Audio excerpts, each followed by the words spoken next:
네, 영상 시작하면서 우선 박수 한번 치겠습니다. 네, 네이버 웹툰이 드디어 마침내 정상화되었습니다. 뭐 늦은 감이 없지 않아 있지만 그래도 독자 1인으로서 변화에 감사드리고요.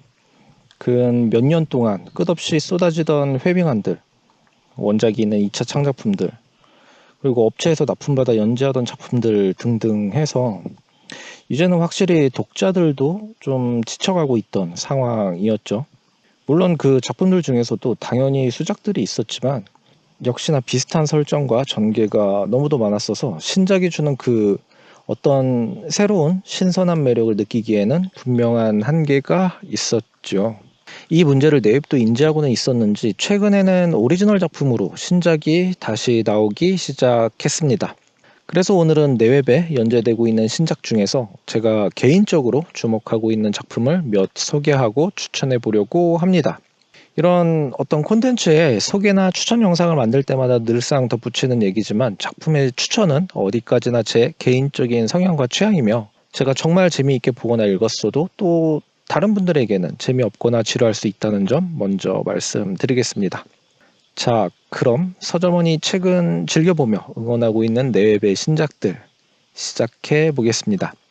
네, 첫 번째 작품은 소녀바둑입니다. 이거 정말 작가님이 배운 변태가 아닌가 싶은 작품이고요. 그림체가 정말 예쁩니다. 옛날 90년대 일본 출판 만화 감성이라 오히려 저와 같은 아저씨들에게는 훨씬 더 친숙하기도 하고요. 그리고 실제로 작품 내 사용되는 배경이나 오브제, 의상들이 한국보다는 일본 쪽에 더 가까워 보이기도 합니다. 원래 일본 시장을 준비하셨던 게 아닌가 싶기도 하고요. 소녀바둑은 제목 그대로 바둑이 소재로 사용되는데 딱히 작품 내에서 어떤 중요한 역할을 하는 건 아니라서 바둑에 대한 지식 없이도 재미있게 감상할 수 있습니다. 바둑하니까 고스트 바둑왕을 떠올릴 수도 있을 텐데요. 소녀바둑은 바둑 자체에 대한 이야기라기보다는 바둑을 매개로 얽혀있는 인물들의 관계와 변화에 중점이 잡혀져 있고요. 그렇기 때문에 오히려 작품의 결은 카케구루이에 더 가깝다고 저는 보고 있어요. 카케구루이가 도박에 미친 학생들의 이야기라면 소녀바둑은 바둑에 미친 학생들의 이야기가 아닌가 싶고요. 뭐 물론 학생뿐만 아니라 등장하는 대부분의 인물들이 전부 다 미친 인간들 뿐이지만요. 작품 속에서 등장하는 어떤 과장된 표현이나 연출 장면을 볼 때에도 사실 저는 카케구루이가 먼저 떠올랐는데요. 이걸 바둑판 카케구루이다라고 생각하니까 오히려 소녀바둑의 더 큰 매력을 느끼게 되었습니다. 거기에 또 유구한 서사죠. 그 천재와 천재의 맞대결. 천재가 다른 천재를 만나서 경쟁하고 성장하는 모습이 시즌 1의 기본 스토리 라인입니다. 그리고 아무래도 남녀 학생이 주요 인물로서 서사를 풀어 나가다 보니까 예측 불허한 달달함 썬띵까지 첨가되어 있어서 보다 보면 간질간질하니 재미있게 즐기실 수가 있습니다. 네, 매력 넘치는 미친 인간들이 등장하고 그 매력을 빼어난 그림체로 보여주고 있어요. 네, 과연 이 인물이 바둑의 신이 될지 아니면 사람이 될지 앞으로가 더 기대되는 작품입니다. 네, 안 볼 이유가 없습니다. 네, 강력하게 추천하는 작품 소녀바둑이고요. 네, 1호 웹툰에 연재 중이니까 한 번쯤 읽어보시길 바랍니다. 두 번째 작품은 과학고사변입니다. 네, 이 작품도 정말 수작이고요. 물론 아직 연재 회차가 많지 않아서 앞으로 어떻게 진행이 될지는 더 지켜봐야 하겠지만 그럼에도 제가 이 작품을 높게 평가하는 이유는 캐릭터들의 대사에 있어요. 실제로 작가님이 과학고 출신이라고 하는데요. 그래서 그런지 그 많이 배우신 분들 특유의 아련하게 미쳐있는 고급진 웃긴말들이 있어요. 그게 작품 속에 빼곡하게 나옵니다. 대사들이 정말 뜬금없이 웃겨서 읽는 재미가 있고요. 이걸 어떻게 제가 말로 설명하는 것보다 예시로 몇 장 이렇게 캡처를 해서 보여드리는 게 더 나을 것 같기도 하지만 연재 회차가 많지 않으니까 그냥 여러분들께서 직접 한번 확인해 보시라는 의미로 캡처까지는 하지 않았습니다. 정말 이 은은하게 돌아있는 대사들이 고급지게 웃깁니다. 네, 꼭 한번 확인해 보셨으면 좋겠고요.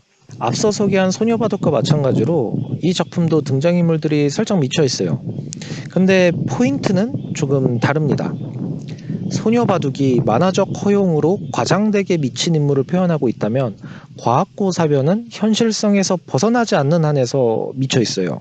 작품 서사의 배경에 대해 짧게 소개하자면 중학교 내내 전교 1등을 하면서 자신이 천재라고 생각했던 주인공이 중학교를 졸업하고 과학고로 진학을 하면서 펼쳐지는 학교생활 이야기라고 할 수 있습니다. 중학교 내내 천재니 만재니 소리를 들어서 자신감이 가득 찬 주인공이 과학고에 들어갔더니 거기엔 이제 널리고 널린 게 천재고 만재였죠. 그래서 첫 진단시험에서 거의 밑바닥 성적을 받게 되고 충격을 먹습니다. 이 이후로는 어떤 전개가 펼쳐질지 아직 모르겠어요. 성적을 올리기 위해서 고군분투를 하는데 그게 이 작품의 끝인 건지 아니면 학교 생활을 하면서 벌어지는 에피소드들을 녹여내는 방식일지 인물들의 성장형 이야기가 될지는 아직 연재된 분량이 많지 않아서 조금 더 지켜봐야 방향을 알 수 있을 것 같습니다. 제가 이전 영상에서도 몇 번 말을 했었는데요. 이제 제 나이쯤 되면 학원물에 손이 안 가거든요. 졸업한 지 벌써 한 20년이 넘었고 학교나 학생이라는 건 뭐 더 이상 제 삶의 어떤 그 바운더리 안에 없거든요. 그래서 학생이 주인공이거나 학교가 배경인 콘텐츠들은 거의 안 보게 되었는데 과학고 사변은 진짜 재미있게 보고 있어서 혹시 저와 같은 취향을 가진 분들이 계시지 않을까 싶은 마음에 추천해 봅니다. 이 비슷한 공부와 관련된 웹툰 중에 품위증명이라고 하는 작품도 있는데 이것도 굉장히 매력적인 작품입니다. 과학고 사변이 학원물의 희망편이라면은 품위증명은 절망편이라고 할 수도 있는데요. 배경은 비슷하지만 결은 완전히 다른 작품이라서 두 작품 모두 감상해 보시기를 추천합니다. 다음 작품은 해피페이스입니다. 간만에 정말 빼어난 영웅서사를 하나 찾게 되었고요. 진짜 재미있게 응원하면서 보고 있습니다. 검은 인간과 좀비 파이트의 이전혁 작가님 작품이고요. 사실 연재된 지 벌써 1년이 넘었으니까 신작은 아니지만 일단 제 기준에서는 100화 이하는 신작처럼 느껴져서 이번 추천 영상에 포함을 했습니다. 앞서 이야기했지만 근래 봤던 어떤 영웅서사 중에서도 정말 수작으로 꼽을 수 있고요. 투기장 관리자가 노예상으로부터 갓난아기를 사서 자신이 운영하는 투기장으로 데려왔고 그곳에서 수많은 투사들의 손에 자라면서 그들의 가르침을 받게 되죠. 그 아이가 바로 주인공인 해피인데 해피의 이름이 해피인 이유는 항상 웃고 있기 때문이에요. 워낙 극한의 환경에서 괴물 같은 사람들 손에서 자란 터라 역시 웬만한 적은 없을 정도로 현재까지는 세계관 내 최상위 포식자로 등장합니다. 물론 단순히 투기장에서 자랐기 때문만은 아니고요. 연재가 진행되면서 해피의 태생에 얽힌 비밀도 밝혀집니다.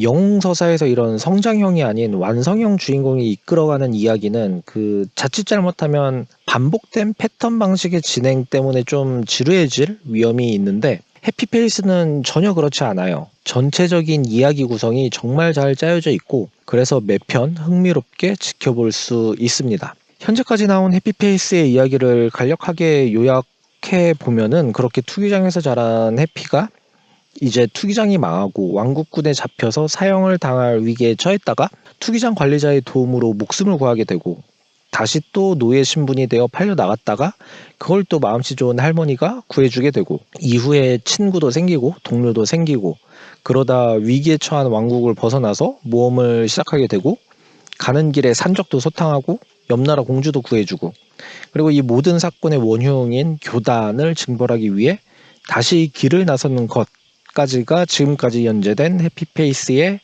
이야기입니다. 중세 판타지나 영웅서사 좋아하신다면 정말 꼭 한번 보시기를 강력하게 추천드리고요. 충분히 만족하시지 않을까 싶습니다. 네 번째 추천할 작품은 독방의 글쓴이입니다. 네, 이 명작입니다. 아니, 그것보다 더 위에 있는 작품이죠. 네, 제가 작품을 구분할 때 수작, 명작, 대작으로 나눠서 설명하고는 있는데요. 뭐 사전적 의미에 더해 제 개인적인 기준도 포함되어 있는 거니까 구분에 크게 신경 쓰지는 않으셔도 괜찮습니다. 아무튼 독방의 글쓴이는 정말 명작, 그것보다 더 위에 있는 작품이라고 할 수 있습니다. 웹툰을 보면서 마치 한 편의 소설을 읽는 듯한 느낌이나 아니면 한 편의 영화를 보는 것 같은 느낌을 주는 작품들이 간혹 있는데 이게 정말 흔치가 않거든요. 예전 영상 중에 인생 웹툰을 소개하면서 그 구하바 작가님의 연을 거의 인생 최고 웹툰으로 꼽은 적이 있었는데 딱 그 비슷한 느낌이 납니다. 네, 거기에다가 연이 단편집이라고 하면은 이 독방의 글쓰기는 장편이니까 훨씬 더 대단하게 여겨지기도 하고요. 단편과 장편은 이야기의 구성이라거나 호흡의 스케일 자체가 전혀 다르기 때문에 정말 작가님의 내공이 보통이 아니다라는 걸 알 수가 있습니다. 뭐 이야기 구조나 서사, 문장이나 대사는 말할 것도 없고요. 만화로서 씬의 연출도 정말 엄청납니다. 제가 넷플릭스 담당자였다면은 독방의 글쓴이 이 작품 바로 영상화 계약을 했을 거예요. 그 정도로 정말 재미있고 잘 짜여진 작품입니다. 장르는 미스터리 스릴러인데 약간의 판타지적인 요소가 하나 데우스 엑스 마키나로 들어가 있습니다. 독방의 글쓴이의 설정과 도입부에 대해서 살짝 설명을 하자면 가난한 청년 작가 주인공이 어느 날 원숭이 손이라고 하는 저주받은 물건에 손을 빌게 되고요. 이 원숭이 손은 세 가지 소원을 조금 뒤틀린 방식으로 이뤄주는 물건이에요.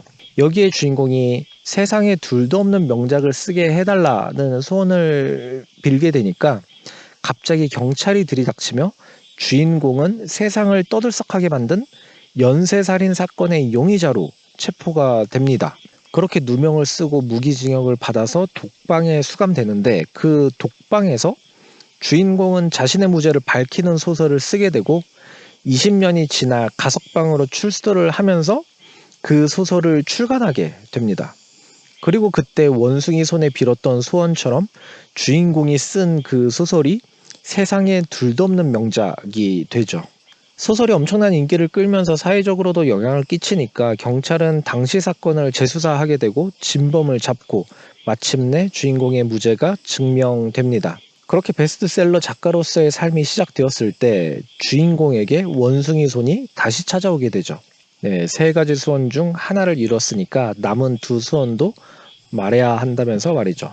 이게 일화 내용 중 일부입니다. 정말 말 그대로 서사의 시작이죠.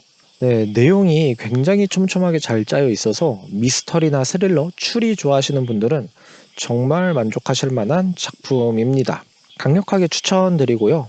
꼭 한번 감상해 보시길 바라겠습니다. 오늘 영상 마지막으로 추천할 작품은 철과 얼음의 여정입니다. 확실히 네이버 웹툰에서 이제 장르에 대한 폭을 넓히고 작품성 높은 웹툰에 대한 비중을 늘리려는 시도를 한다는 걸 바로 이 철과 얼음의 여정이 보여주고 있지 않나 생각하고요. 이 작품은 세계관이 정말 잘 짜여져 있어요. 일단 초반부 스토리를 요약해보자면 남극점을 탐사하러 갔던 비제국의 탐사대가 남극에서 인류의 고향을 발견하게 됩니다. 하지만 본국으로 되돌아갈 수는 없던 상황이라서 작은 상자 안에 영상 장치와 함께 모든 것을 직접 목격한 탐사 대장의 머리를 잘라서 집어넣고 바다에 띄우죠. 시간이 흘러 이 상자는 제트 왕국에 도착하게 되고 의사인 주인공의 손에 의해서 탐사 대장의 머리가 잠시 되살아나게 됩니다. 덕분에 주인공과 제트 왕국 관계자들은 남극에 로봇을 생산하는 거대한 공장이 있다는 사실을 알게 되고요. 그래서 제트 왕국은 비밀리에 탐사대를 꾸려서 남극으로 향하게 됩니다. 스파이를 통해 이 첩보를 알게 된 A제국과 B제국도 서둘러 남극으로 탐사대를 파견하게 되면서 웹툰의 이야기가 시작하게 됩니다. 설명을 들으시면서 눈치채셨겠지만 이 세계관에서 인간은 로봇입니다. 기계로 이루어진 로봇들이 자신들을 인간이라고 생각하면서 살아가고 있는 세계예요. 그러다 남극에서 로스트 테크놀로지라고 할 수 있는 거대한 로봇 공장을 발견하게 되었고 그곳을 향해서 각국의 탐사대가 여정을 떠나 갈등을 빚게 되는 이야기입니다. 작중에서는 로봇 문명과 유기체 문명이라고 구분을 사용하고 있고요. 세계관이 정말 매력적이고 설정의 디테일들이 정말 잘 짜여져 있는 작품이라고 할 수가 있습니다. 물론 앞서 소개한 다른 작품들과 마찬가지로 아직은 연재 분량이 그리 많지 않기 때문에 조금 더 지켜봐야 하겠지만 기대작으로는 이미 충분하지 않나 싶어서 추천드립니다. 네, 이렇게 소녀바둑부터 과학고 사변, 해피페이스, 독방의 글쓴이, 철과 얼음의 여정까지 네이버 웹툰 신작 소개와 추천 영상을 만들어 봤고요. 오랜만에 유튜브에도 영상을 업로드하게 되었네요. 이 외에도 오늘 다루지는 않았지만은 큰 인기를 끌고 있는 신체나 샤머니즘도 있고요. 신작은 아니지만 무언야담이랑 성검전설도 함께 추천하면서 영상 마치도록 하겠습니다. 쉽고 빠르게 편하고 돈 되는 것들 말고 정말 좀 좋은 것들이 세상에 훨씬 더 많아졌으면 하는 바람이고요. 그게 영화든 소설이든 음악이든 웹툰이든 간에 말이죠. 오늘 날씨가 좋아서 여기가 서점 앞 마당인데요. 네, 마당에 나와 이렇게 야외에서 영상 한번 제작해 보았습니다. 그러면 다음에 또 찾아뵙도록 하겠습니다. 감사합니다.